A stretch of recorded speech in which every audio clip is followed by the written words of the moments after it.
தீய சக்தி திமுகவை தமிழகத்திலிருந்து அடியோடு அகற்ற வேண்டும் என்பதற்காகத்தான் பொன்மனச்சம்பல் புரட்சி தலைவர் எம்ஜிஆர் அவர்கள் அனைத்து இந்திய அண்ணா திராவிட முன்னேற்ற கழகத்தை தொடங்கினார்கள். அவருடைய மறைவுக்கு பிறகு நம்முடைய இதய புரட்சி தலைவி அம்மா அவர்கள் பல்வேறு சோதனைகளை தாங்கி கழகத்தை கட்டி காத்தார்கள். இருவரும் தலைவர்கள் இருக்கின்ற பொழுதுதான் ஏழை எளிய மக்கள், பட்டியலின மக்கள், விவசாயிகள், மீனவர்கள், நெசவாளர்கள், தொழிலாளர்கள், சிறுபான்மை மக்கள் என்று பலதரப்பட்ட மக்களுக்கும் அவர்களுக்கு நன்மை பயக்கக்கூடிய திட்டங்களை கொண்டு வந்து சாதித்த தலைவர்கள் நம்முடைய இருவரும் தலைவர்கள்.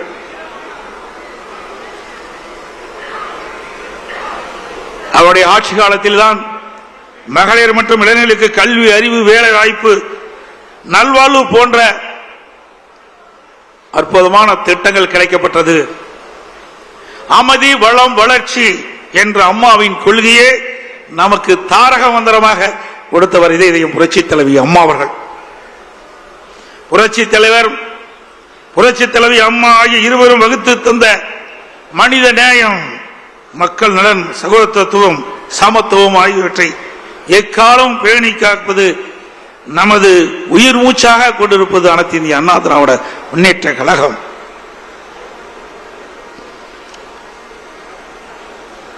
இன்றைக்கு ஆட்சியில் இருக்கின்ற பொழுதும் இந்த பத்திரிகையும் ஊடகம் நம்மளை விமர்சனம் செய்தார்கள். எதிர்கட்சியாக இருக்கின்ற பொழுதும் நம்மை பற்றித்தான் விமர்சனம் செய்து கொண்டிருக்கின்றார்கள். அனைத்து இந்திய அண்ணா திராவிட முன்னேற்ற கழக கட்சி இருக்கின்ற காரணத்தில்தான் இந்த ஊடகமும் பத்திரிகையும் இயங்கிக் கொண்டிருக்கிறது என்று நிலை இருக்கின்றது.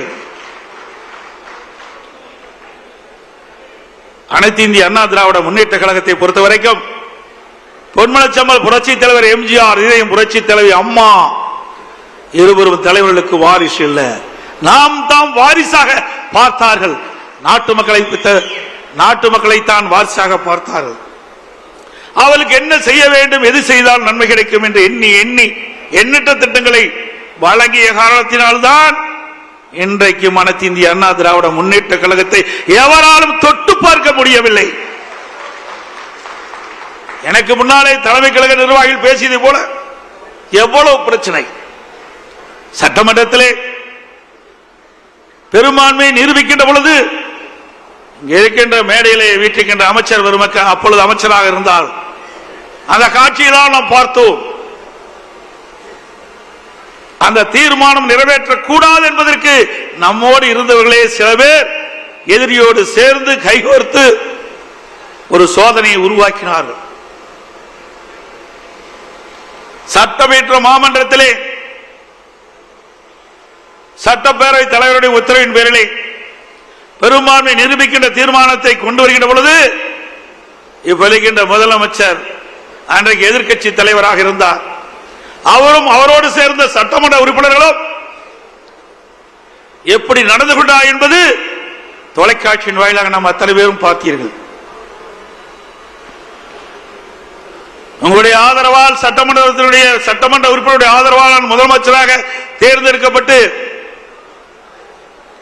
அந்த தீர்மானத்தை நிறைவேற்றுகின்ற நிலையிலே என் மீது என்னுடைய மேஜின் மீது ஏறி டான்ஸ் ஆடுறாங்க திமுக எம்எல்ஏ. இங்க இருக்கின்ற அமைச்சர்கள் முன்னரசில் இருக்கின்றார்களே அமைச்சர்கள் மீது, அமைச்சருடைய மேஜின் மீது ஏறி டான்ஸ் ஆடுறாங்க. சட்டப்பேரவை தலைவர் அவரை கீழே இழுத்து தள்ளி அவருடைய இருக்கையிலே அமர்கிறார்கள். அவருடைய மைக் உடைக்கப்படுகிறது. அப்படிப்பட்ட கொடுமையான நிகழ்ச்சி ஏற்படுத்தியவர் இன்றைய முதலமைச்சர் திரு ஸ்டாலின் அவர்கள். என்னை பாருங்கள், அதையெல்லாம் நாம் கடந்தோம், வெற்றி பெற்றோம். அது பொறுத்து கொள்ள முடியாமல் சட்டையை கிழித்துக் கொண்டு வீதியிலே தெரிந்தவர் தான் இன்றைய முதலமைச்சர் ஸ்டாலின் அவர்கள். ஸ்டாலின் அவர்களே, அன்றைக்கு நீங்கள் சட்டையை கிழித்துக் கொண்டுதான் வெளியே சென்றீர்கள். ஆனால் அடுத்த ஆண்டு நடைபெறுகின்ற சட்டமன்ற பொதுத் தேர்தலில் அனைத்து இந்திய அண்ணா திராவிட முன்னேற்ற கழக தலைமையிலே அமைக்கப்படுகின்ற கூட்டணி பெரும்பான்மையான இடங்களிலே வெற்றி பெற்று அனைத்து இந்திய அண்ணா திராவிட முன்னேற்ற கழகம் தனி பெரும்பான்மையோடு ஆட்சி அமைக்கும். அப்பொழுது எந்த நிலையில் இருப்பீர்கள் என்று தெரியவில்லை.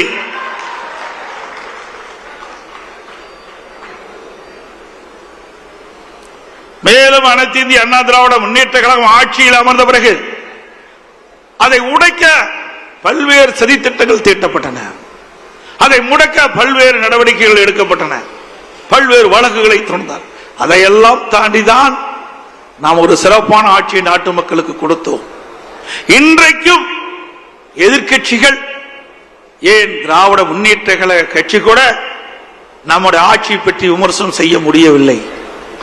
அப்படி அற்புதமான ஆட்சி கொடுத்தது அண்ணா திமுக அரசாங்கம். என்ன சொல்கிறார் திரு ஸ்டாலின், எடப்பாடி பழனிசாமி, அண்ணா திமுக, பாரதிய ஜனதாவோட கூட்டணி, இதைத்தான் சொல்ல முடியும். ஆட்சியில் ஏதாவது குறை இருக்கின்றதா சொல்லுங்கள், அதுக்கு பதில் சொல்ல நாங்கள் தயாராக இருக்கின்றோம். எந்தவித குறையும் சொல்ல முடியவில்லை. அப்படி ஒரு பொற்கால ஆட்சி கொடுத்தது அண்ணா திமுக அரசாங்கம். இங்கே வீட்டிருக்கின்றீர்களே, என் முன்னிலை அமர்ந்திருக்கின்றார்களே முன்னாள் அமைச்சர்கள், அவரெல்லாம் என்னோடு சிறப்பான முறையிலே பணியாற்றினார்கள். அதனால் ஒரு நல்ல ஆட்சியை நாட்டு மக்களுக்கு கொடுக்கப்பட்டோம், வழங்கினோம். அதே ஆட்சி மீண்டும் தமிழகத்தில் கொண்டு வருவதற்கு நீங்கள் அத்தனை பேரும் முழு ஒத்துழைப்பு நல்க வேண்டும். இந்த செயற்குழு பொதுக்குழு மேடையில வீட்டுகள் அத்தனை பேரும் நினைத்தால் நிச்சயம் அது நிறைவேறும். இங்கே வந்திருக்கின்ற தலைமை கழக நிர்வாகிகள், மாவட்ட செயலாளர்கள், ஒன்றிய செயலாளர், நகர செயலாளர், பேருக்குழு பகுதி செயலாளர், பொதுக்குழு உறுப்பினர்கள் அத்தனை பேரும் பல்வேறு தேர்தலை களம் கண்டவர்கள். நாடாளுமன்ற தேர்தலாலும் சரி, சட்டமன்ற தேர்தலாலும் சரி, உள்ளாட்சி தேர்தலாலும் சரி, அல்லது கூட்டுறவு சங்க தேர்தலாலும் சரி, அவ்வப்போது நடைபெற்ற இடைத்தேர்தலாலும் சரி, அத்தனை தேர்தலிலும் களப்பணி ஆற்றி கழக நிறுத்தப்படுகின்ற வேட்பாளருக்கு வெற்றி பெற்ற நபர்கள் நீங்கள் அத்தனை பேர். அனுபவம் வாய்ந்தவர்கள், திறமையானவர்கள், எப்படி வாக்கு சேகரிக்க வேண்டும் என்று அரசியல் பாடம் கற்றவர்கள். ஆகவே அத்தனையும் உங்கள் மனதில் இருக்கின்ற, உங்களுடைய அனுபவத்தில் இருக்கின்ற அதை இந்த தேர்தலில் பயன்படுத்துங்கள். நிச்சயமாக 100% வெற்றி பெறுவோம். மீண்டும் அதிமுக ஆட்சி தமிழகத்திலே மலரும். இது எந்த கொம்பனாலும் தடுக்க முடியாது. மரியாதைக்குரிய சகோதரர் சி வி சண்முகம் குறிப்பிட்டார், நாமும் தேர்தல் வகுப்பாளரை வைத்திருக்கிறோம். நம்முடைய கணக்கு நமக்கு தெரியும். அடுத்த ஆண்டு நடைபெற்ற சட்டமன்ற பொதுத் தேர்தலில் அனைத்து இந்திய அண்ணா திராவிட முன்னேற்ற கழகம் கூட்டணி 210 இடங்களிலே வெல்லும்.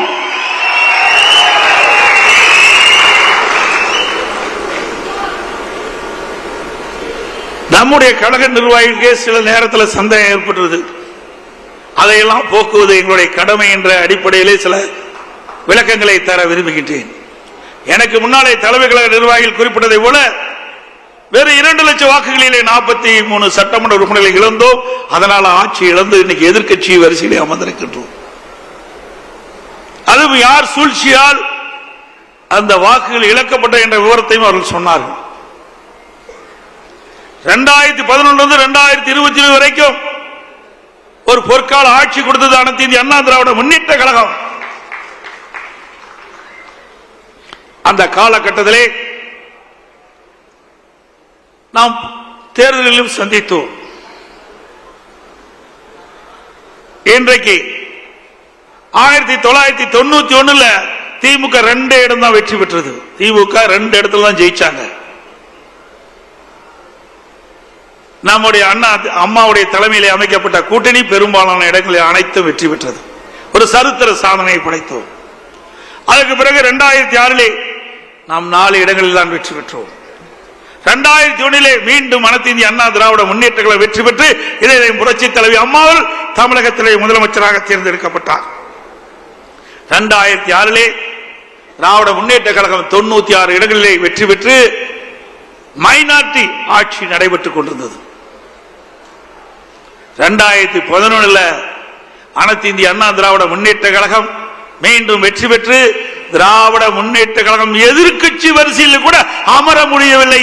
பிரதான எதிர்க்கட்சி கூட கிடைக்கல. அப்பொழுது திரு ஸ்டாலினுடைய அப்பா திரு கருணாநிதியே இருந்தார். அப்பவே உங்களுக்கு எதிர்க்கட்சி வரிசையில் இடம் இல்ல. 2014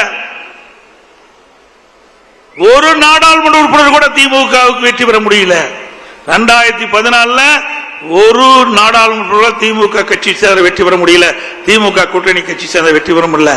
அண்ணா திமுக 37 இடங்களில் வெற்றி பெற்று சாதனை படைத்தது. 2016 புரட்சி தலைவி அம்மாவில் யாருடன் கூட்டணி வைக்காமல் 234 இடங்களும் இரட்டலை சின்னத்திலே போட்டியிட வைத்து பெரும்பான்மை இடங்களை வெற்றி பெற்று ஆட்சி அமைத்தார்கள். இப்படிப்பட்ட இயக்கத்தை பற்றி திமுக தலைவர் விமர்சனம் செய்வது கேலி கூத்தாக இருக்கின்றது. சக்கரம் சுற்றி கொண்டே இருக்கும், கீழே இருக்க சக்கரம் மேலே வரும். அது தெரியாமல், விவரம் தெரியாமல் திரு ஸ்டாலின் பேசி வருகிறார். அதே வேளையில் நாம் சிந்தித்து பார்க்க வேண்டும். நாடாளுமன்ற தேர்தலிலே மக்கள் ஒரு மாதிரி வாக்களிப்பாங்க, சட்டமன்ற தேர்தலிலே வேறு மாதிரி வாக்களிப்பார்கள். அதுதான் தமிழ்நாட்டுடைய நிலைமை. 2019 நாடாளுமன்ற தேர்தல் நடைபெற்றது. அப்பொழுது 39 நாடாளுமன்றத்தில் 234 சட்டமன்ற தொகுதி இருந்தது. அதில் 2 தொகுதியில் தான் நாம் வெற்றி பெற்றோம். அப்பொழுது இடைத்தேர்தல் நடந்தது. 22 சட்டமன்ற தேர்தலில் 9 தேர்தல் நாம் வெற்றி பெற்றோம்.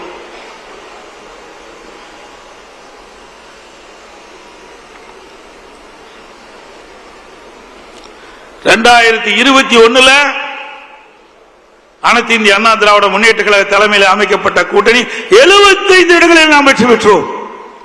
2019 நாடாளுமன்ற தேர்தலில் 2 இடங்கள் வெற்றி பெற்ற அண்ணா திமுக கூட்டணி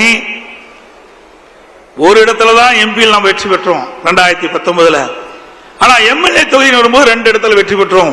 அதே 2021 75 இடங்களில் வெற்றி பெற்றோம்.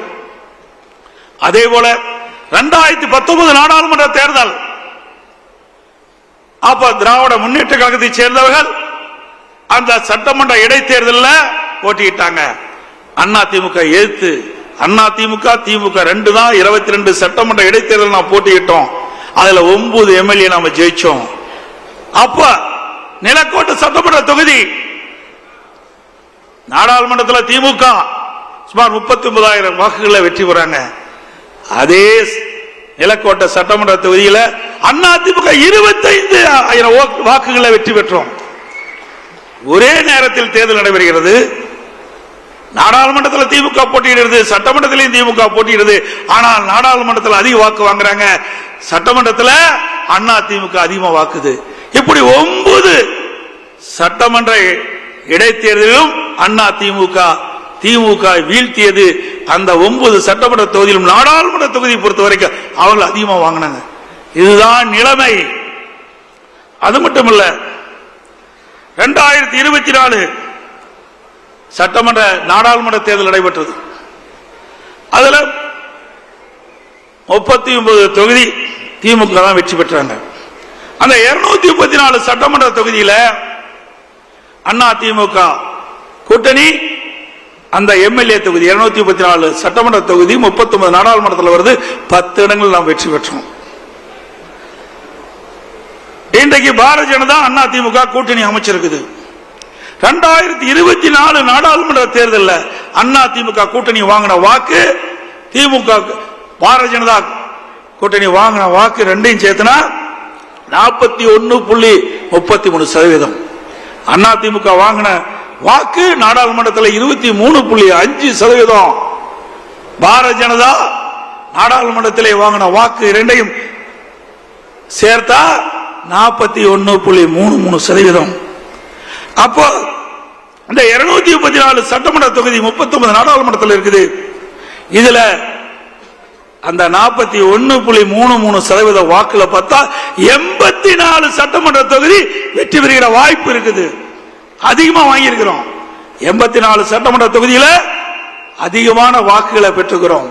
15 சட்டமன்ற தொகுதியில 1% வாக்கு தான் குறைவு. 18 சட்டமன்ற தொகுதியில் 1-2% வாக்கு தான் குறையப்பட்டிருக்குது.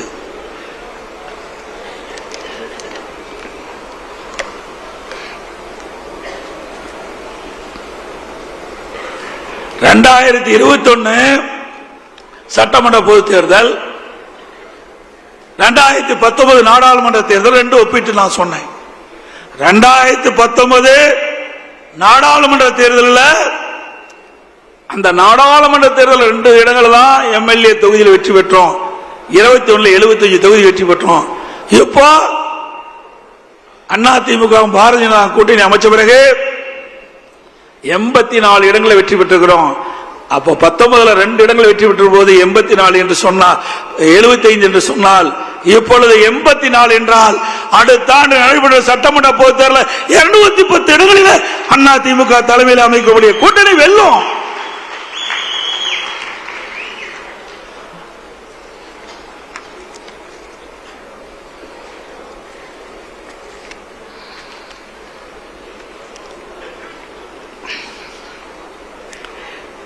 இந்த நம்முடைய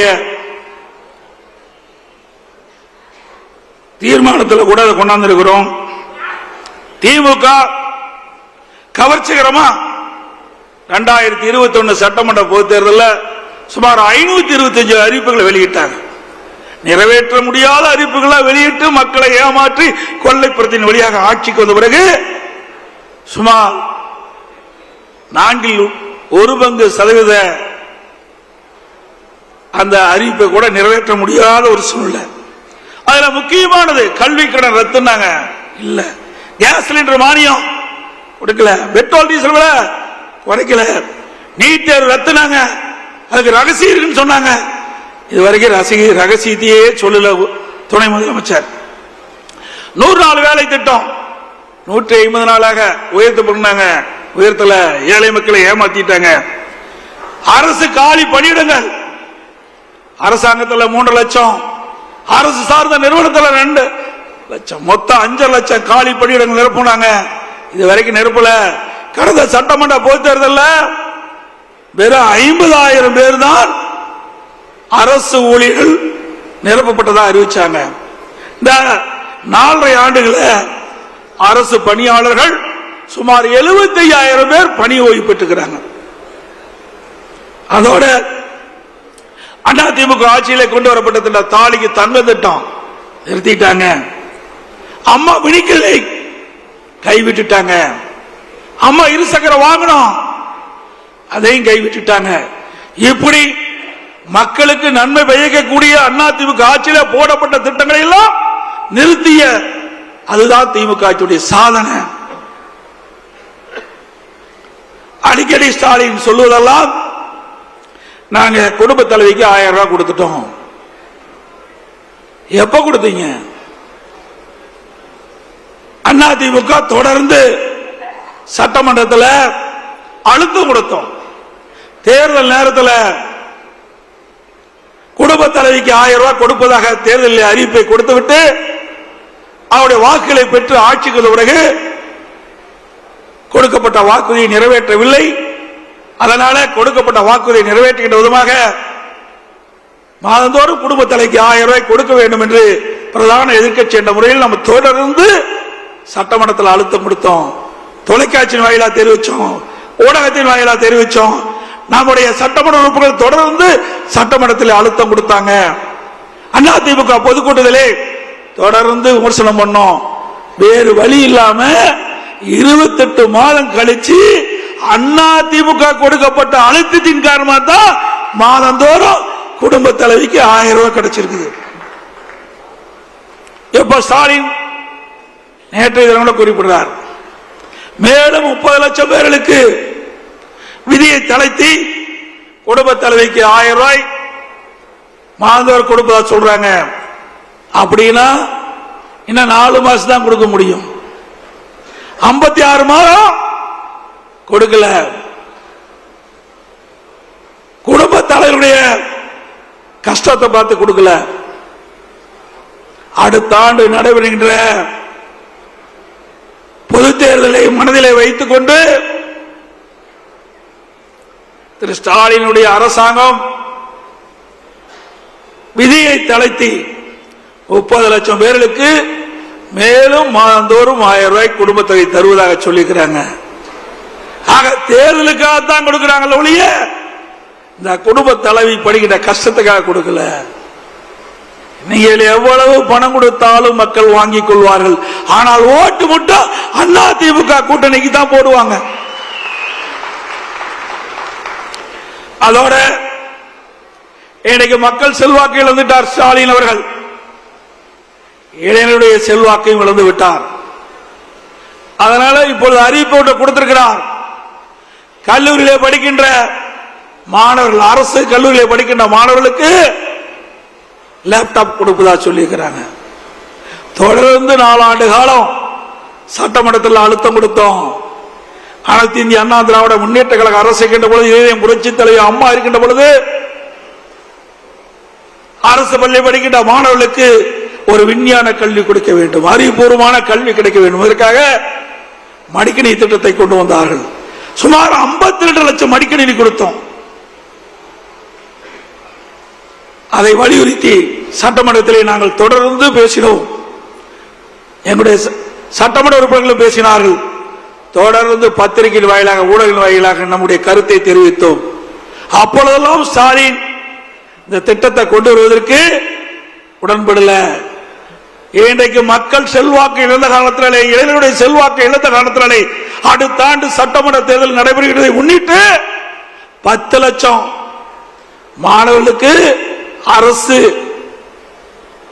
கல்லூரியிலே படிக்கின்ற மாணவர்களுக்கு லேப்டாப் கொடுப்பதாக அறிவிச்சிருக்கிறார். மாணவருடைய நலன் கருதி கொடுக்கல. அடுத்த ஆண்டு நடைபெறுகின்ற சட்டமன்ற பொதுத் தேர்தலில் அந்த இளைஞர்களுடைய வாக்கு கிடைக்க என்பதற்காக இந்த 10 லட்சம் லேப்டாப் கொடுக்குறீங்க. சரி, இப்ப கொடுப்பத இந்த கல்லூரி திறப்பதற்கு முன்பே கொடுத்திருந்தா அவளுக்கு பயனுள்ளதா இருந்திருக்கும். ஆனா கல்லூரி திறந்து 5 மாதம் கழித்து இப்ப கொடுக்குறீங்க.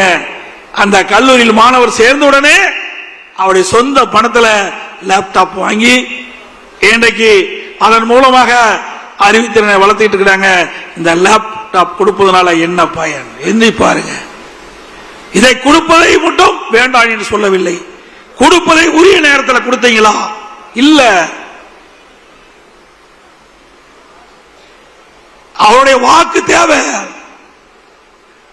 அடுத்த ஆண்டு நடைபெறுகின்ற தேர்தல் திமுகவுக்கு பயம் வந்து விட்டது, தோல்வி அடைந்து விடுவோம் என்று பயம் வந்து விட்டது.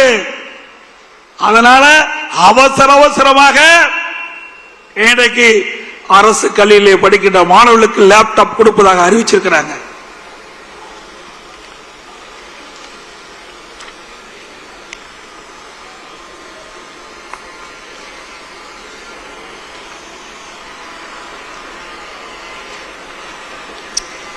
திராவிட முன்னேற்ற கழகம் ஆட்சிக்கு வந்த பிறகு விவசாயிகளை போராட்டம் நடத்தினால் அவளை குண்டர் சட்டத்திலே கைது செய்கிறார். விவசாயிகளுக்கு அநீதி இழைக்கப்படுகின்ற அரசு மக்கள் விரோத திமுக அரசாங்கம். அது மட்டுமில்லாம டெல்டா மாவட்டம் குறுவை சாகுபடி, அந்த சாகுபடி செய்த விவசாயிகள் அந்த விளைந்த நெல்லை அறுவடை செய்து மூட்டை பிடித்து கொள்முதல் நிலையத்துக்கு கொண்டு சென்றால் அந்த கொள்முதல் நிலையத்திலே விவசாயியுடைய நெல்லை கொள்முதல் செய்யாத காரணத்தினாலே தொடர் மழையின் காரணமாக 15 நாட்கள் நெல் கொள்முதல் நிலையத்தை மூடிய காரணத்தினால் விவசாயிகள் கொண்டு வந்த நெல் சாலை ஓரத்தில் குவியலாக குவித்து வைத்திருந்தார்கள். கொள்முதல் நிலையத்திற்கு முன்பாக நெல் மணிகளை குவித்து வைத்திருந்தார்கள். தொடர் மழையின் காரணமாக நெல் மணிகள்லாம் முளைத்து விவசாயிகள் பாதிக்கப்பட்டாங்க.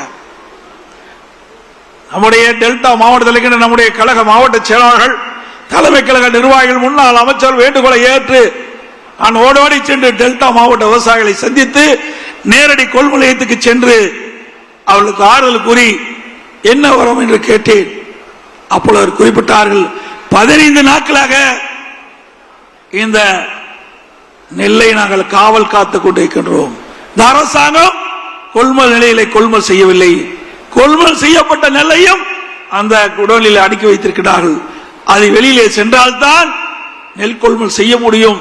இப்படிப்பட்ட அவல நிலை எங்களிடத்தில் இருக்கின்றது. கடுமையாக பாதிக்கப்பட்டு விட்டோம் என்று சொன்னார். அதை பார்க்க யாருமே செல்ல, இந்த விவசாயிகளுக்கு ஆறுதல் சொல்ல திமுக யாரும் செல்லல. திரு உதயநிதி டெல்டா மாவட்டத்துக்கு போன அறிவிச்சாங்க, பத்திரிகையில பார்த்தேன். பரவாயில்ல, விவசாயிகளுக்கு ஆறுதல் சொல்ல போகிறார் என்று நினைத்தேன். ஆனா அங்க போகல, நேர ரயில்வே ஸ்டேஷனுக்கு போய் சரக்கு ரயிலுக்கு கொடி காட்டிட்டு வந்துட்டார். ஏற்கனவே அந்த கொள்முதல் செய்யப்பட்ட அந்த நெல் மூட்டைகள் எல்லாம் அதுக்கு முன்பு 20 நாட்கள் ட்ரெயின்ல போயிட்டு இருக்குது, சரக்கு ரயில்ல போயிட்டு இருக்குது. ஏன்னா விவசாயிகளை பார்ப்பதற்கு அச்சம். அங்கே போனா கேரோ பண்ணிட்டு என்ன பண்றது அப்படின்ற பயத்துல அப்படியே திரும்பி போயிட்டாரு துணை முதலமைச்சர் ஸ்டாலின் அவர்கள், துணை முதலமைச்சர் திரு உதயநிதி அவர்கள். விவசாயிகளை இன்றைக்கு நஷ்டத்திலே தள்ளி அரசாங்கம் திராவிட முன்னேற்ற கழக அரசாங்கம்.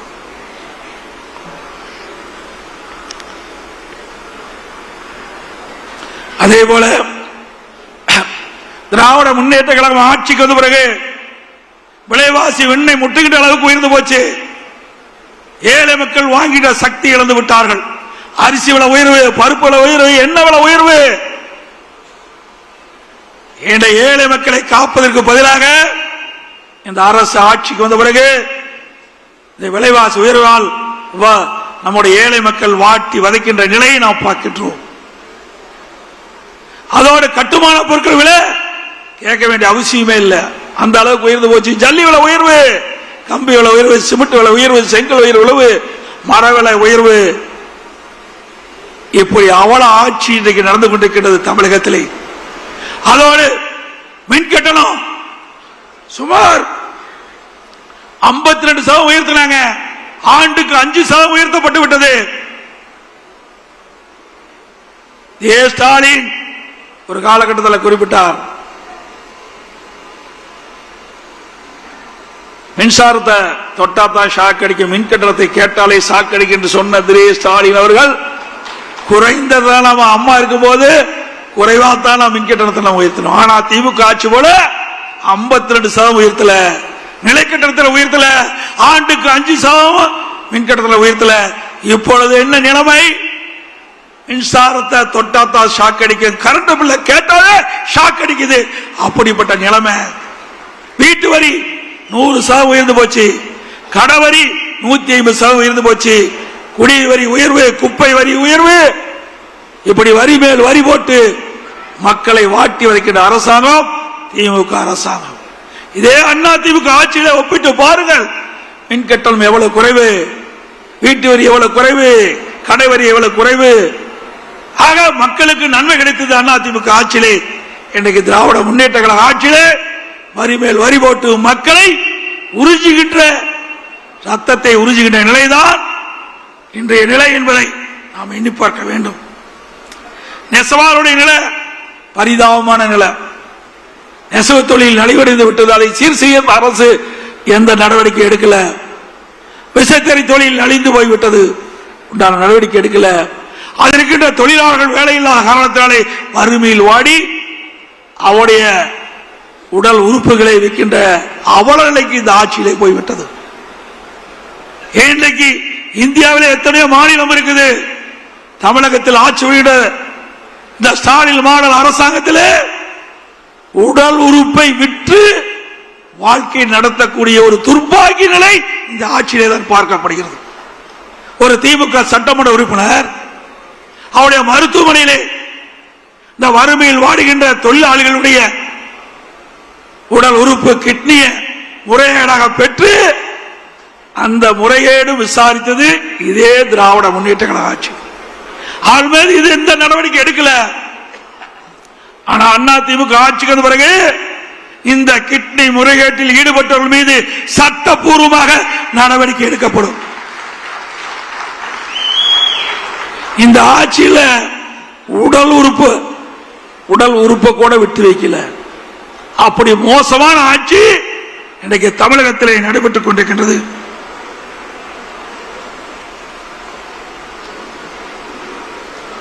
போக்குவரத்து துறையிலே போக்குவரத்து முன்னாள் ஊழியர்கள் தங்களுக்கு கிடைக்க வேண்டிய பணம் கிடைக்கவில்லை என்று போராட்டத்தில் இறங்கி போராடி பணம் பெறுகின்ற சூழ்நிலை. எப்பொழுது பார்த்தாலும் ஸ்டாலின் சொல்லுகின்றார், இன்றைக்கு மகளிருக்கு கட்டணமில்லா பேருந்து விட்டுருக்கும் சொல்லி அந்த பேருந்தில் ஏறி இறங்கினாதான் உயிர் நிச்சயம். அப்படிப்பட்ட பேருந்து ஓட்டுதல் பேருந்து தான் இன்றைக்கு தமிழகத்தில் இயங்கிக் கொண்டிருக்கிறது. தொழில்துறை இதெல்லாம் எதற்காக சொல்லினேன் என்று சொன்னால், வருகின்ற சட்டமன்ற தேர்தலில் நாட்டு மக்களுக்கு நீங்கள் தெரிவிக்க வேண்டும் என்ற அடிப்படையில் இதை நான் தெரிவித்துக் கொண்டிருக்கின்றேன். அதிமுக ஆட்சிக்கும் திமுக ஆட்சிக்கும் என்ன வேறுபாடு என்பதையும் நாட்டு மக்களுக்கு நீங்கள் தெளிவுபடுத்த வேண்டும் என்பதற்காக இந்த விவரங்களை நான் குறிப்பிடுகிறேன். தொழில்துறை அதிமுக ஆட்சியில மிக சிறப்பா இருந்தது. 2015 அம்மா அவர்கள் முதல் தொழில் முதலீட்டாளர் மாநாட்டை சென்னையில் நடத்தினாங்க. 2,42,000 கோடி தொழில் முதலீட்டு ஈர்க்கப்பட்டது. 98 புரிந்துணர்வு ஒப்பந்தம் போடப்பட்டாங்க. அந்த பணியெல்லாம் துவங்கி நிறைவேற்றப்பட்டு பல்லாயிரக்கணக்கான பேருக்கு வேலை கிடைச்சிருக்குது. 2019 அம்மாவுடைய அரசு தொழில் முதலீட்டு மாநாட்டை நடத்தணும். சென்னையில் சுமார் 3,05,000 கோடி தொழில் முதலில் ஈர்க்கப்பட்டது. சுமார் 304 புரிந்துணர்வு ஒப்பந்தங்கள் போடப்பட்டு நடைமுறைக்கு கொண்டாந்தோம். அந்த நிறுவனங்கள் எல்லாம் இன்றைக்கு உற்பத்தியை தொடங்கிவிட்டது. அதனால பல்லாயிரக்கணக்கான இளைஞர்களுக்கு வேலைவாய்ப்பை பெற்று தந்தோம். திமுக அரசாங்கம் வந்தது. திமுக அரசாங்கம் வந்த பிறகு அவர்கள் தொழில் முதலீட்டு மாநாட்டை நடத்தினார்கள். திரு ஸ்டாலின் அவர்கள் அண்மையிலே ஜெர்மன் நாட்டுக்கு போகும்போது விமான நிலையத்திலே பத்திரிகையாளர்களை சந்தித்து பேட்டி கொடுத்தார். அப்பொழுது இந்த பேட்டியிலே குறிப்பிடுகிறார், திமுக ஆட்சியிலே 922 புரிந்துணர்வு ஒப்பந்தங்கள் போடப்பட்டதாக, 10,62,000 கோடி தொழில் முதலீட்டு ஈர்க்கப்பட்டதாக, அந்த நிறுவனங்கள் எல்லாம் உற்பத்தியை தொடங்கின்ற பொழுது சுமார் 32,81,000 பேருக்கு வேலை கிடைக்கும் என்று அறிவித்தது மட்டுமல்ல, 77% புரிந்துணர்வு ஒப்பந்தங்கள் நிறைவேற்றப்பட்டதாக ஒரு பச்சை பொய்ய சொன்னார். 77 புரிந்துணர்வு ஒப்பந்தங்கள் நிறைவேற்றப்பட்டது என்று சொன்னா 25 லட்சம் பேருக்கு வேலை கிடைச்சிருக்கும். எப்படி நாட்டு மக்களை ஏமாற்ற என்பதை நாம் எண்ணி பார்க்க வேண்டும். இந்த விவரத்தை வெள்ளை அறிக்கையை வெளியிட வேண்டும் என்று தொழில்துறை மந்திரி கிட்ட நாங்கள் வேண்டுகோளா வச்சோம்.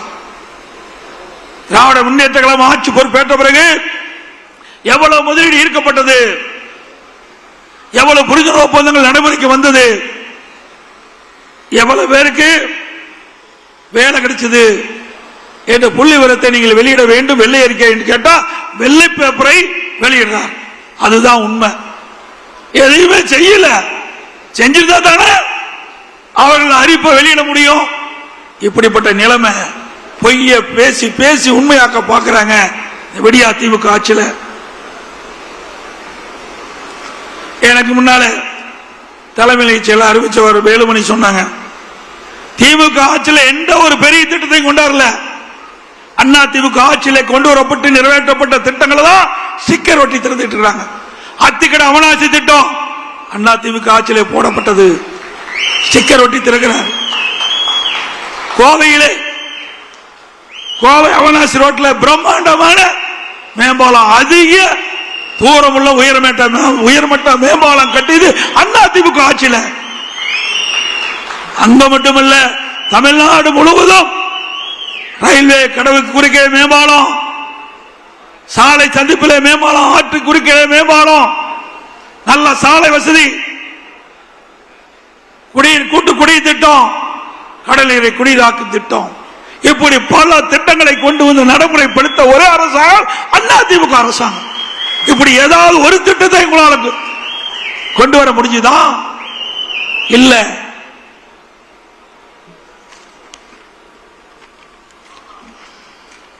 அதோட கடலை பத்தி சொன்னாங்க. அண்ணா திமுக ஆட்சி இருக்கின்ற பொழுது சுமார் 73 ஆண்டு காலம் தமிழகத்திலே பல்வேறு கட்சிகள் ஆட்சி புரிந்தன. அந்த 73 ஆண்டுகள 2021 வரை 73 ஆண்டு காலம் பல்வேறு கட்சிகள், காங்கிரஸ் ஆட்சி, திமுக ஆட்சி, அண்ணா திமுக ஆட்சி என்று பல்வேறு கட்சிகள் தமிழகத்தில் ஆட்சி புரிந்தது. 2021 5,18,000 கோடி தான் கடை. கொரோனா காலம் 19-20 அப்பா நமக்கு வருமானம் இல்ல, ஜிஎஸ்டி இல்ல, பெட்ரோல் டீசல் வருமானம் இல்ல, பத்திரப்பதிவு இல்ல, ரோட் டாக்ஸ் இல்ல, கலால் வரி கிடையாது, வரியே இல்லாம ஓராண்டு ஆட்சி புரிந்த ஒரே அரசாங்கம் அதிமுக அரசாங்கம். அந்த காலகட்டத்தில் கூட ஏழை மக்கள் பாதிக்க கூடாது என்பதற்காக ரேஷன் கடையில் 11 மாதம் விலையில்லா உணவுப் பொருளை கொடுத்த அரசாங்கம் அதிமுக அரசாங்கம். அந்த கொரோனா தொற்று, அந்த நோய் எப்படி ஒருவருக்கு வரும், அதை எப்படி அந்த நோயை குணப்படுத்துவது என்று எதுவுமே தெரியாத சூழலில் கூட தமிழகத்தில் இருக்கின்ற விலை மதிக்க முடியாத உயிர்களை காப்பாற்றிய ஒரே அரசாங்கம் அதிமுக அரசாங்கம். இன்னைக்கு வல்லரசுல கூட இப்படிப்பட்ட சிகிச்சை கொரோனாவால் பாதிக்கப்பட்ட மக்களுக்கு கொடுக்கல. பாரத பிரதமர் அனைத்து முதலமைச்சருடைய கருத்துக்களை காணொலி காட்சி கேட்கின்ற பொழுது அவர் குறிப்பிட்டார், தமிழகத்திலே கொரோனா வைரஸ் பரவலை தடுப்பதில் முதல் மாநிலம் நீங்க தமிழ்நாட்டில் மாதிரி நீங்க கடைபிடிங்க, கொரோனா வைரஸை தடுக்க முடியும் என்று. அப்படி ஒரு சிறப்பான ஆட்சி கொடுத்த அரசாங்கம், மக்களை காத்த அரசாங்கம் என்பதை நேரத்தில் எண்ணி பார்க்க வேண்டும்.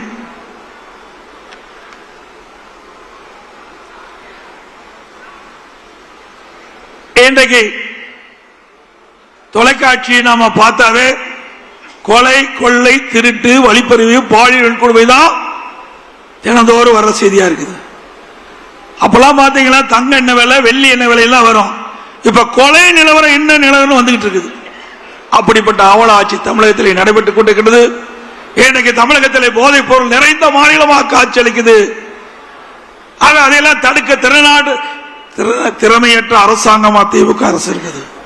ஏன்னா பாதி பேர் திமுக காரனை விற்கிறான், அதை தடுக்க முடியாது. இன்றைக்கு திமுக ஆட்சிக்கு வந்த பிறகு எல்லா துறையும் ஊழல், டாஸ்மாக் துறையில் ஊழல், இன்றைக்கு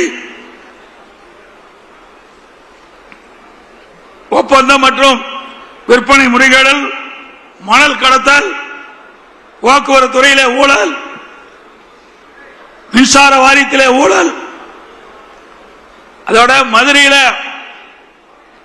அங்க இருக்கிற மாநகராட்சியில் வரி வருவாய் 200 கோடி ஊழல் செஞ்சிருக்கிறாங்க. ஆட்டுக்கு, மாட்டுக்கு, பன்னிக்கு எல்லாம் வரி போட்டாங்க. அந்த பன்னியில போட்ட வரி கூட விட்டு வைக்கல திமுக ஆட்சி. இப்பொழுது நகராட்சி குடிநீர் வழங்குகின்ற அமைச்சர் இன்றைக்கு அமலாக்கத்துறை பல்வேறு ஊழல் பட்டியல காவல்துறைக்கு அனுப்பிச்சிருக்கிறாங்க, எஃப்ஐஆர் போடணும். முதலா ஒருத்தர் போக போறார், முதலா ஒருத்தர் போற, படிப்படியா போவாங்க. ஆக இன்னும் 2-3 மாதம் இருக்குது, 100 நாள் தான் இருக்குது தேர்தலுக்கு. அந்த 100 நாள் எத்தனை திமுக அமைச்சர்கள் எங்கு போவாங்க தெரியும், பத்திரமான இடத்துக்கு போவாங்க. சென்னை மாநகராட்சியில் கழிப்பறை பராமரிப்பில் ஊழல், மின்சாரத்துறையில் டிரான்ஸ்பார்ம் டெண்டர் விட்டதில் ஊழல், ஒரே மாதிரி டெண்டர்.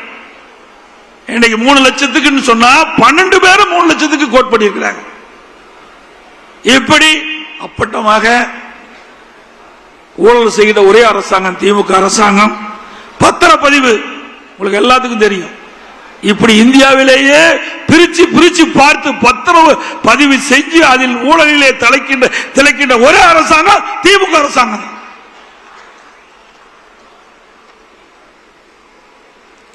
விலையிலா வேட்டி சில அந்த ஏழையில் கொடுப்பதில் கூட விட்டு வைக்கல, முறையா கொடுக்கல, தரமற்ற நூலை கொடுத்துட்டு அதிலேயும் ஊழல். அப்புறம் தமிழ்நாடு குடிநீர் வடிகால் வாரியம், அதுல பராமரிப்பு பணி ஆண்டுக்கு ஒரு முறை டெண்டர் விடுவாங்க. இப்ப திமுக அரசாங்கம் அடுத்த முறை ஆட்சிக்கு வர முடியாதுன்னு தெரிஞ்சுக்கிட்டாங்க. 3 ஆண்டுக்கு ஒரு முறை டெண்டர் விடுவதாக கமிஷன் பெறுவதற்கு இப்பொழுது தயாராகிட்டாங்க. எப்பொழுது பார்த்தாலும் அண்ணா திமுக முன்னாள் அமைச்சர் மீது வழக்கு போட்டிருக்கிறாங்க அப்படின்னு சொல்லிட்டு இருந்தாங்க. இப்ப திமுக அமைச்சர் மீது எத்தனை பேர் மீது வழக்கு, இன்னும் எத்தனை பேர் மீது வழக்கு வர இருக்கிறது என்பதை எண்ணி பார்க்க வேண்டும். பொன்முடி அவரது மனைவி சொத்து குவிப்பு வழக்கு, செந்தில் பாலாஜி வெளியிலே வர முடியாது, அந்த அளவுக்கு வலிமையான வழக்கு இருக்குது. துரைமுருகன் அண்ணன் மணல் ஊழல்ல மாட்டிக்கிட்டு விதி விளங்கி இருக்கிறார். கே என் நேரு நகராட்சி நிர்வாக பணி, அந்த நிர்வாக பணி, அந்த பணிக்கு ஆள் எடுப்பதில் ஊழல், டெண்டர் ஊழல். அனிதா ராதாகிருஷ்ணன் அவர்கள் சொத்து குவிப்பு வழக்கு. திரு ஏவே வேலு அவர் மேலேயும் ஊழல் வருதா, ஊழல் வழக்கு இருப்பதா சொல்றாங்க. திரு ஐ பெரியசாமி அவர்கள் வீட்டு வசதி வாரிய நில மோசடி. திரு தங்கம் தென்னரசு சொத்து குவிப்பு வழக்கு. திரு கே கே எஸ் ராமச்சந்திரன் சொத்து குவிப்பு வழக்கு. திரு ரகுபதி சிறைத்துறையில் உணவு வழங்குதல் ஊழல் மற்றும் சிறை வாடகை இடமாற்றம் ஊழல். திரு ராஜா கண்ணப்பன் போக்குவரத்து துணை போக்குவரத்து ஆணை உள்ளது 35 லட்சம் பறிமுதல் செய்தி வெளிவந்துள்ளது. திரு சக்கரபாணி பொங்கலுக்கு பொங்கல் தோப்பு கொடுத்தார்ல, அவர் வெள்ளம் கொடுத்தது மறக்கவே முடியாது. தைப்பொங்கல் வந்தா அந்த வெள்ளம் ஞாபகம் தான் மக்களுக்கு வரும். ஒழுகுற வெள்ளத்தை கொடுத்த ஆசாமி தான் திரு சக்கரபாணி அவர்கள்.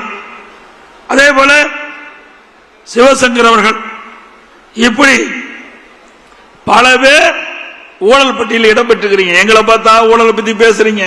திமுக ஆட்சியுடைய நிலையே கலெக்ஷன், கமிஷன், கரப்ஷன். இதுதான் தாரக மந்திரம். இதெல்லாம் பட்டியல் இருக்குது. இவரெல்லாம் தேர்தல் நேரத்தில் எங்க இருப்பாங்க தெரியாது. வெளியில் இருப்பது எனக்கு தெரியல. ஏன்னா நடவடிக்கை தொடங்கிட்டாங்க. பத்திரமா இருக்க வேண்டிய இடத்துல இருப்பாங்க. திரு பழனிவேல் தியாகராஜன் நிதி அமைச்சராக இருக்கும்போது ஒரு ஆடியோவில் ஒரு செய்தி வெளியிட்டார். திரு உதயநிதி அவர்களும் திரு சபரீஷ் அவர்களும் 30,000 கோடி கையில் வைத்துக் கொண்டு என்ன செய்வது என்று தெரியாமல் திகைத்துக் கொண்டிருப்பதாக ஒரு செய்தி. எல்லா வலைதளம் பார்த்திருப்பீங்க. 30,000 கோடி கொள்ளையடிச்சிருக்காங்க. எத்தனை டிபார்ட்மெண்ட்ல எவ்வளவு கொள்ளையடிச்சிருப்பாங்க. இதையெல்லாம் அண்ணா திமுக ஆட்சிக்கு பிறகு தோண்டி எடுத்து சட்டப்பூர்வ நடவடிக்கை எடுக்கப்படும்.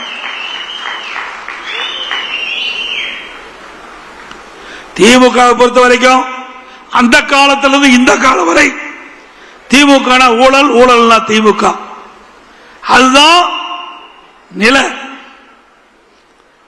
எப்பொழுது திமுக வந்தாலும் ஊழல் தொடர்ந்து வரும். இதுதான் தமிழ்நாட்டுடைய நிலைப்பாடு.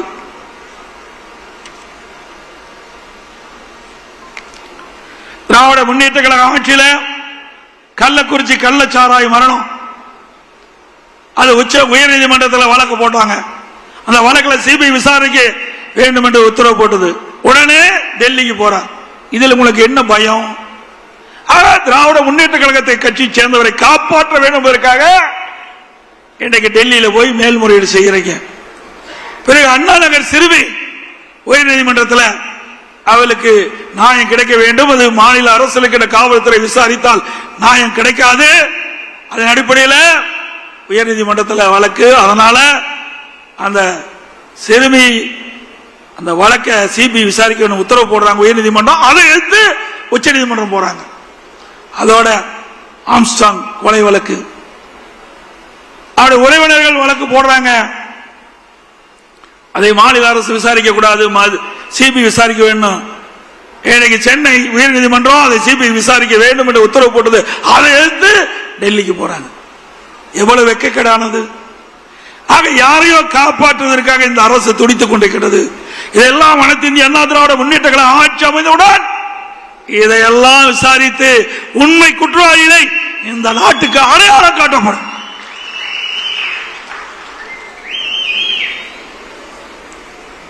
இதுல எனக்கு முன்னால சொன்னாங்க எஸ்ஐஆர். இந்த எஸ்ஐஆர் என்று கேட்டாவே ஸ்டாலின் அலர்ந்தார், துடிக்கிறார். ஏன்னா எல்லாம் கள்ள ஓட்டு போட்டு தானே ஜெயிச்சிருக்கிறாங்க. உண்மையா வாக்காளர் சந்தித்து அந்த வாக்களை பெற்றவர் வெற்றி பெறவில்லை. அது சென்னை மாநகரம் கேட்க வேண்டிய அவசியமே இல்லை. இறந்தவர்கள் எல்லாம் உயிர் பெற்று வந்து ஓட்டு போடுவாங்க. அப்படிப்பட்ட நிலைமை இன்றைக்கு எஸ்ஏஆர் பணி துவங்கப்பட்டு விட்டது. மத்திய தேர்தல் ஆணையம் அறிவிக்கப்பட்டு பணி துவங்கி நாளையோட நிறைவேற இருக்கின்றது. நம்முடைய கழக நிர்வாகிகள், தொண்டர்கள், மாவட்ட செயலாளர், ஒன்றிய செயலாளர், நகர செயலாளர், பேரூர் செயலாளர், பகுதி செயலாளர், வட்ட செயலாளர், வார்டு செயலாளர் அத்தனை பேர் ஒருமித்த கருத்தோடு நாளை இறுதி நாள். அதனால ஏதாவது விடுபட்டு இருந்தா அதை முறையாக அந்த எஸ்ஏஆர் பணியை மேற்கொள்ள வேண்டும் என்று அன்போடு இந்த நேரத்தில் கேட்டுக்கிறேன். திமுக தலைவர் ஸ்டாலின் எதிர்த்தா இதை எதிர்க்க வேண்டிய அவசியம் என்ன? இருந்தொரு வாக்களை நீக்கிறாங்க, ஒரு இடத்துல இருந்து வேற இடத்திற்கு குடி போயிடுறாங்க. அவர் அந்த இடத்துல வாக்கு பதிவாகிறது. ஏற்கனவே இருக்கிற இடத்துல தொடர்ந்து இந்த வாக்காளர் பட்டியலில் ஒரு பெயர் இடம்பெற்று வருது. அதை நீக்குவதில் என்ன தவறு? இரட்டை வாக்காளர், அதை நீக்குவதில் என்ன தவறு? ஆனா திரு ஸ்டாலின் அவர்கள் அதை கடுமையாக எதிர்த்தார். இப்பொழுது என்னங்கிறாரு? திமுக காரர் விழிப்போடு இருந்து செயல்பட வேணுமா? ஒரு பக்கம் எதிர்க்கிறாங்க, ஒரு பக்கம் செயல காட்டுறாங்க. எஸ்ஐஆர் பணி மேற்கொள்ள இன்னைக்கு பாத்தீங்கன்னா சென்னை மாநகரத்தில் பத்தி பாத்தீங்கன்னா ஒவ்வொரு தொகுதியிலும் 50,000 70,000 வாக்குகள் இன்றைக்கு அது விடுவிக்க வேண்டிய சூழல் இருக்குது. அப்படி தமிழ்நாடு முழுவதும் அனைத்து தொகுதியிலும் 10,000 30,000 வாக்குகள் இந்த எஸ்ஏஆர் பணி மேற்கொள்கின்ற பொழுது இறந்தவர் வாக்காளர் பட்டியலிருந்து விடுவிக்கப்படுகிறார். இரட்டை வாக்காளர் நீக்கப்படுகிறது. அதே போல குடிபெயர்ந்தவர்கள், மாற்றிடத்துக்கு போனவர்கள் அதை கண்டறிந்து அவர் விடுவிக்கப்படுகிறது. இப்படி தமிழ்நாடு முழுவதும் முறையீடாக வாக்காளர் பட்டியலில் இடம்பெற்றவர்கள் சுமார் பல லட்சம் பேர் விடுவிக்கப்படுகின்ற சூழல் ஏற்படுது. இதையெல்லாம் விடுவிக்கலைன்னா அடுத்த ஆண்டு நடைபெற சட்டமன்ற தேர்தலில் இப்படி போலி வாக்காளரை வைத்து அவள் வெற்றி பெறுவதற்கு வாய்ப்பு ஏற்படும். அதனாலதான் அலறாங்க, துடிக்கிறாங்க திரு ஸ்டாலின்.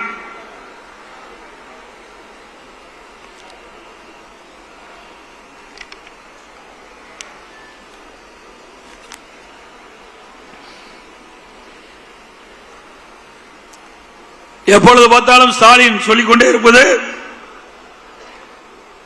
அதிமுக பாரதிய ஜனதாவுடைய அடிமை. அதிமுக எப்பொழுதும் யாருக்கும் அடிமை இல்லை என்பதை பல முறை சுட்டிக்காட்டிவிட்டோம்.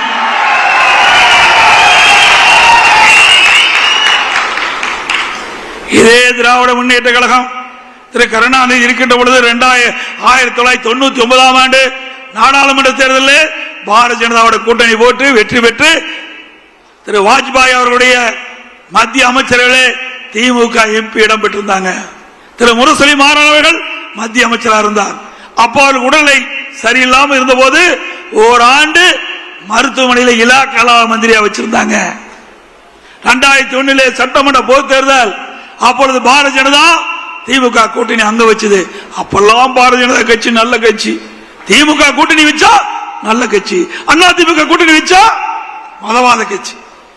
சிந்திச்சு பாருங்க. இன்னைக்கு தேர்தல் வருகின்ற பொழுது வாக்குகள் சிதறாமல் சிந்தாமல் எல்லா வாக்குகளையும் நிறுத்தப்படுகின்ற வேட்பாளர்களுக்கு கிடைக்க வேண்டும். அப்பொழுதுதான் நாம் நிறுத்தப்படுகின்ற வேட்பாளர் வெற்றி பெறுவார். அந்த அரசியல் சூழ்நிலைக்கு ஏற்பவாறு எல்லா கட்சியுமே கூட்டணி அமைப்பது இயல்பு. திமுகவும் கூட்டணி வைக்குது, அண்ணா திமுக கூட்டணி வைக்குது. அண்ணா திமுக கூட்டணி இடம்பெற்ற கட்சி தான் திமுகவில் இப்பொழுது இடம்பெற்றிருக்குது. திமுகவில் இடம்பெற்ற கட்சி தான் அண்ணா திமுகவில் இடம்பெற்றது.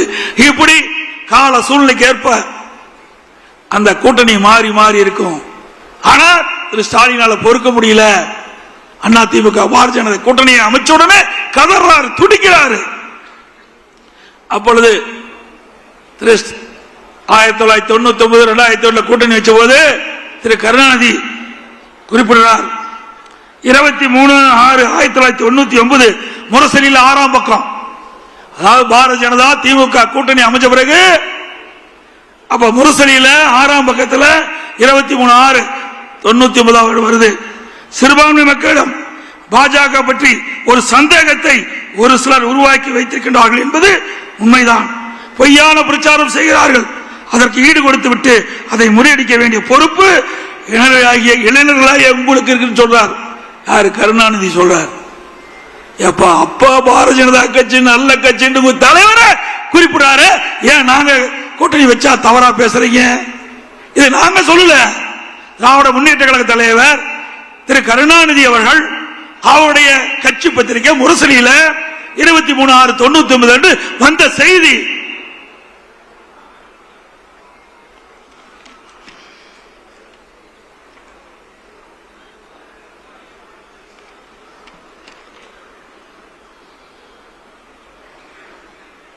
அதே போல எப்பொழுது பார்த்தாலும் அடிமை என்று சொல்லுகிறேன். நீங்க தாங்க அடிமை. 2011 மத்தியிலே காங்கிரஸ் ஆட்சி.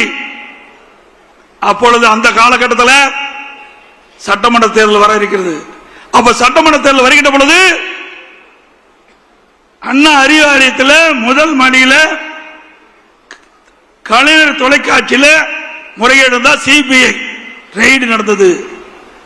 கீழ்த்தளத்தில் கூட்டணி பேச்சுவார்த்தை, மேல்தளத்தில் காங்கிரஸ் ஆட்சி மத்தியில் நடக்குது.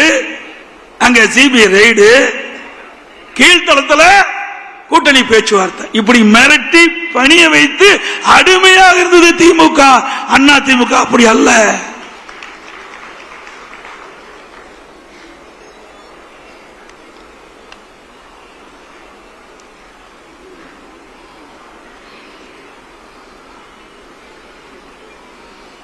அதே போல வேண்டுமென்றே திட்டமிட்டு நம்முடைய நிர்வாகி மீது வழக்கு போடுவது. சிந்திச்சு பாருங்க. 4ஆம் தேதி திரு ஸ்டாலின் அவர்கள் 2011 கொளத்தூர் சட்டமன்ற தேர்தலில் போட்டியிடுறார். அந்த தேர்தலில் முறைகேடு நடந்ததாக அப்போ போட்டியிட்ட அனைத்து இந்திய அண்ணா திராவிட முன்னேற்ற வேட்பாளர் வழக்கு தொடர்றார். அந்த வழக்கின் அடிப்படையிலே உச்சநீதிமன்றத்தில் வழக்கு தொடர்ந்து நடந்துகிட்டு இருக்குது. அதை பற்றி ஒரு பத்திரிகையாவது ஒரு ஊடகமாவது வெளியிட்டாங்களா? சிந்திச்சு பாருங்க. அண்ணா திமுக பற்றி நேற்றைய தினம், நேற்றைக்கு முன்தினம் பத்திரிகையில் போடுறீங்க. ஆனா ஒரு நாட்டுடைய முதலமைச்சர் 2011 சட்டமன்ற தேர்தலில் கொளத்தூர் தொழிலே போட்டியிட்ட அவரை பற்றி விசாரணை வருகின்ற பொழுது எந்த ஊடகம் எந்த பத்திரிகையும் வெளிப்படுத்தல. 2 மணி நேரம் வாதம் நடந்திருக்குது. மீண்டும் நாளை தினம் 11ஆம் தேதி வர இருக்கிறதாக கேள்விப்பட்டேன். ஆக ஊடகங்களும் பத்திரிகைகளும் தர்மத்தை நீங்கள் நாட வேண்டும். பத்திரிகை என்பது ஒரு நடுநிலையா இருக்க வேண்டும். வேண்டுமென்று திட்டமிட்டு அண்ணா திமுகவை அவதூறு செய்தியை வெளியிடுவதை நிறுத்தி விடுங்கள். ஏன் மிரட்டுறாங்களா? பயமா இருக்க மாட்டேங்குது பத்திரிகை ஊடகத்துக்கும். ஏன்னா திரு சவுக்கு சங்கர் வீட்டில் மலத்தையும் அங்க இருக்கிற சாக்கடை தண்ணி ஊத்திட்டாங்களே, அது போல இந்த ஊடக நிறுவனத்தினுடைய பொறுப்பாளர்கள் மீதும் பத்திரிகை நடத்துகின்ற உரிமையாளர்கள் வீட்டிலையும் ஏதாவது மலத்தையும் ஏதாவது சாக்கடை தண்ணி ஊத்திடுவான்னு பயமோ என்னமோ. 4ஆம் தேதி உச்ச நீதிமன்றத்தில் வழக்கு நடக்குது. அந்த வழக்கை பற்றி எந்த ஊடகமாவது எந்த பத்திரிகையாவது செய்தி வெளியிட்டீங்களா? சிந்திச்சு பாருங்க. எங்கள் மீது எவ்வளவு வழக்கு போட்டீங்க, உங்கள மீது வழக்கு வந்து விட்டதா? சந்திங்க.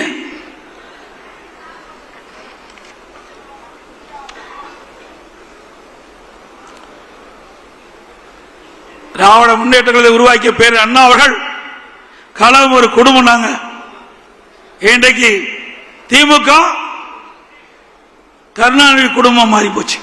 திமுக கருணாநிதி குடும்பம் ஆச்சு. அது கருணாநிதியுடைய திமுக ஜனநாயக முறையில் கட்சியில் அது ஒரு கார்பரேட் கம்பெனி ஆகிவிட்டது.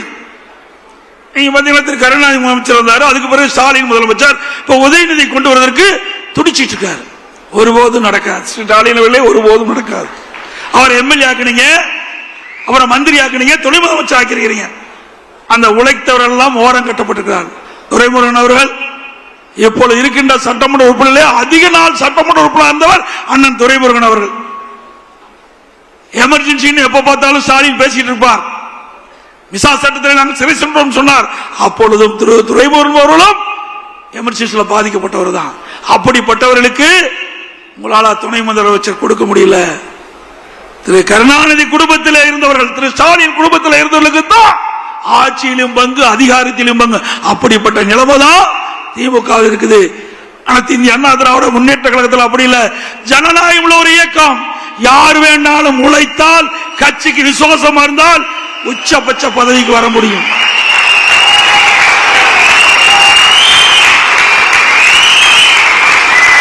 திமுக வர முடியுமா? வர முடியுங்களா? ஒரு கிளை செயலாளர் அண்ணா திமுக பொதுச் செயலாளர் வர முடியுமா? அண்ணா திமுக வர முடியும். ஒரு கிளை செயலாளர் எம்எல்ஏ ஆக முடியும், எம்பி ஆக முடியும், அமைச்சர் ஆக முடியும், முதலமைச்சரே ஆக முடியும் அண்ணா திமுக தான். திமுக போல வாரிசு அரசியல் கிடையாது. குடும்ப ஆட்சி இல்ல, மன்னர் ஆட்சி இல்ல. அண்ணா திமுக ஒரு ஜனநாயகம் உள்ள ஒரு கட்சி. ஏழைகளுக்கும் இடம் உண்டு, உழைப்பவர்களுக்கும் இடம் உண்டு. அவர்களும் எம்எல்ஏ ஆவார்கள். கள்ளக்குறிச்சி சட்டமன்ற உறுப்பினர் என்ன மிட்டாமிராஸ் தாரா? பவானி சாகர் சட்டமன்ற உறுப்பினர் மிட்டாமிராஸ் தாரா? சாதாரண குடும்பத்தை சேர்ந்தவர், ஏழை குடும்பத்தை சேர்ந்தவர். அப்படிப்பட்டவர்கள் எல்லாம் அண்ணா திமுகவிலே வேட்பாளர் நிறுத்தப்பட்டு வெற்றி பெற்று அழகபாதிக்கின்ற கட்சி அண்ணா திமுக கட்சி. அதே போல அடுத்த ஆண்டு நடைபெற்ற சட்டமன்ற பொதுத் தேர்தலிலே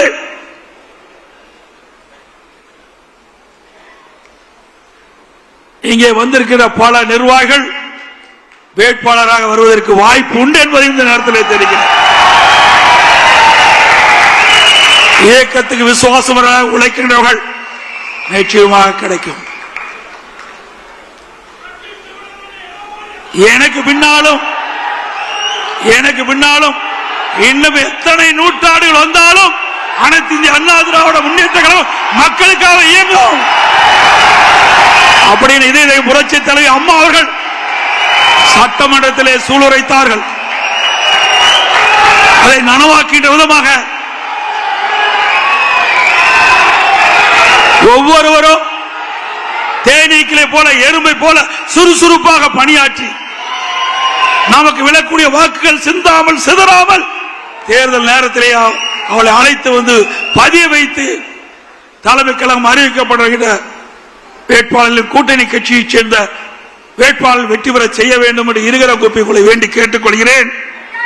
அதோட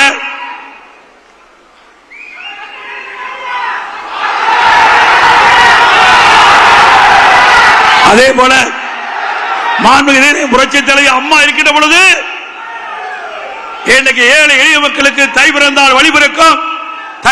தை பண்டிகையின் போது அவர்களுக்கு பொங்கல் தொகுப்பு கொடுக்கப்படும் அறிவிப்பை கொடுத்து அந்த தை பொங்கல் என்று ஏழை வீட்டிலையும் தை பொங்கல் பொங்குகின்ற ஒரு சூழலை உருவாக்கி தந்தவர் நம்முடைய இதய புரட்சி தலைவி அம்மா. அந்த வழியிலே வந்த அம்மாவுடைய அரசு தை பொங்கல் என்று எல்லா இல்லங்களிலும் மகிழ்ச்சியோடு தை பண்டிகையை கொண்டாட என்பதற்காக எல்லா குடும்பத்தையும் 2500 ரூபாய் கொடுத்த அரசாங்கம் அண்ணா திமுக அரசாங்கம். அப்பொழுது திரு ஸ்டாலின் அவர்கள் எதிர்க்கட்சி தலைவராக இருந்தார். அப்பொழுது குறிப்பிட்டார், ஏன் முதலமைச்சர் எடப்பாடி பழனிசாமி குடும்பத்துக்கு 5000 ரூபாய் கொடுக்கலாம்,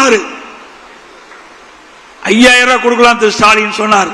திரு ஸ்டாலின் அவர்களே, நாங்கள் வேண்டுகோளாக வைக்கிறோம், தை பிறந்தால் வழிபிறக்கும் தமிழனுடைய திருநாள் தை திருநாள். அப்படி தை திருநாளிலே தை பண்டிகையின் போது எல்லா இடங்களிலும் மகிழ்ச்சியோடு தை பண்டிகை கொண்டாடுகின்ற விதமாக ஒவ்வொரு குடும்பத்துக்கும் 5000 ரூபாய் வழங்குங்கள். எப்பொழுதாவது நீங்கள் செய்த ஊழலாவது,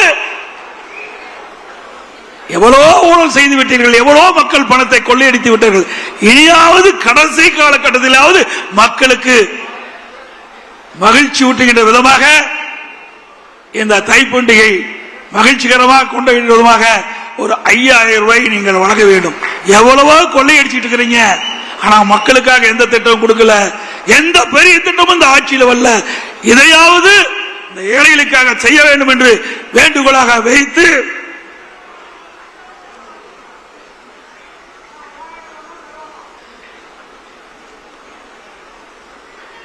அது மட்டுமல்ல, நான் முன்கூட்டியே எனக்கு முன்னாலே தலைமை கழக நிர்வாகிகள் குறிப்பிட்டதை போல நான் முன்கூட்டியே தமிழகத்தில் பல்வேறு மாவட்டங்களில் எழுச்சி பயணத்தை மேற்கொண்டோம். அந்த எழுச்சி பயணத்தின் போது நம்முடைய மாவட்ட செயலாளர், தலைமை கழக நிர்வாகிகள், வருகை வந்திருக்கின்ற ஒன்றிய செயலாளர், நகர செயலாளர், பேரூராட்சி செயலாளர், பகுதி செயலாளர் அத்தனை பேர் ஒருமித்த கருத்தோடு மிக சிறப்பாக எழுச்சியாக அந்த எழுச்சி பயண கூட்டத்தை நடத்தினீர்கள். மக்களை காப்போம், தமிழகத்தை மீட்போம் என்று நாம் குரல் கொடுத்து கிட்டத்தட்ட 175 சட்டமன்ற தொகுதியிலும் அதிமுக அந்த பிரச்சாரத்தை தொடங்கிடும். இனி எந்த கட்சியும் இனிமேல் எவ்வளவு சட்டமன்ற தொகுதியில் போய் பிரச்சாரம் செய்ய முடியாது.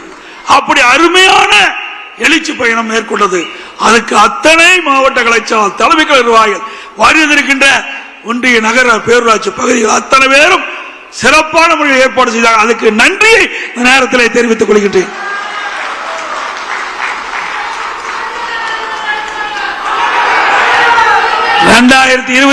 ஆண்டு நடைபெற்ற சட்டமன்ற பொதுத் தேர்தலிலே நல்ல கூட்டணி அமையும், கவலைப்படாதீங்க. இன்னொன்றையும் சொல்லுகிறேன், அதிமுக பொறுத்த வரைக்கும் சொந்த பலம் உள்ள கட்சி, சொந்த பலம் வாய்ந்த கட்சி. திமுக பொறுத்த வரைக்கும் மக்கள் பலம் இழந்த கட்சி. அதனால்தான் எப்பொழுது பார்த்தாலும் ஸ்டாலின் பேசுறார், எங்கள் கூட்டணி வலிமையான கூட்டணி, எங்கள் கூட்டணி வலிமையான கூட்டணி. இவர் கட்சி பத்தி நம்பி நிக்கல, இவர் கட்சி நம்பி நிக்கல, கூட்டணி நம்பித்தான் நிற்கிறார். ஆனா நம்ம கூட்டணியில் அங்க வைக்கிற கட்சிகள் எல்லாம் சுதந்திரமாக செயல்படுகின்ற கட்சிகள். தேர்தல் நேரத்தில் நம்ம கூட்டணி வைப்போம். எப்பொழுதும் 2019 சரி, 2021 சரி, 2024, 2019 நாடாளுமன்ற தேர்தல், 2021 சட்டமன்ற தேர்தல், 2024 நாடாளுமன்ற தேர்தல், எல்லா தேர்தலுமே தேர்தல் அறிவிப்புக்கு முன்பு, ஒரு மாதத்துக்கு முன்புதான் கூட்டணி பேச்சுவார்த்தை நடத்தி நாம் கூட்டணி அமைச்சோம். அதே போல் இப்பொழுதும் தேர்தலுக்கு முன்பு அற்புதமான கூட்டணி அமைக்கப்படும். நம்முடைய கூட்டணி பெரும்பான்மையான இடங்களிலே வெற்றி பெறும், சந்தேகமே வேண்டாம். உங்களுக்கு எல்லாம் சந்தேகத்தை போக்கின்ற அளவுக்கு நான் விளக்கம் கொடுத்திருக்கின்றேன். அதோட அடுத்த ஆண்டு 2026 ஆண்டு நடைபெற்ற சட்டமன்ற பொதுத் தேர்தலில் அதிமுக தலைமை தான் நம்முடைய கூட்டணிக்கு தலைமை தாங்கும். அதிமுக தான் ஆட்சி அமைக்கும், அதிமுக தான் தனி பெரும்பான்மையோடு ஆட்சி அமைக்கும்.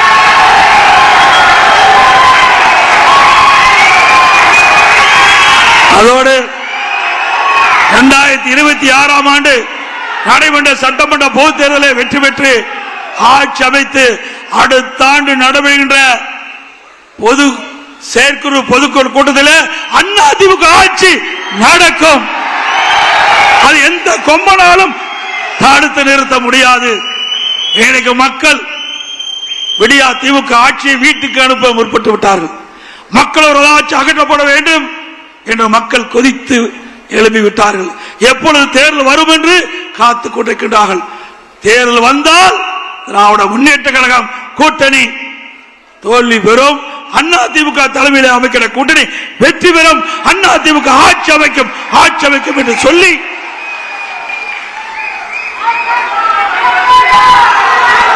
அதே போல அத்தனை பேருக்கும் வருகின்ற செயற்குழு பொதுக்குழு தலைமை நிர்வாகிகள் அத்தனை பேருக்கும் கிறிஸ்துமஸ் நல்வாழ்த்துக்கள். அடுத்த ஆண்டு வர உள்ளதால் ஆங்கில புத்தாண்டு நல்வாழ்த்துக்கள், பொங்கல் நல்வாழ்த்துக்கள். அதோடு இந்த செயற்குழு பொதுக்குழுக்கு கூட்டத்திற்கு வருகை வந்த அத்தனை பேருக்கும் உங்களுக்கு சைவ அசைவ உணவு தயார் நிலையில் வைக்கப்பட்டுகிறது. நீங்கள் அனைவரும் உணவு அறிந்துவிட்டு பத்திரமாக வாகனத்தில் வீடு போய் சேர வேண்டும் என்று அன்போடு இந்த நேரத்தில் கேட்டு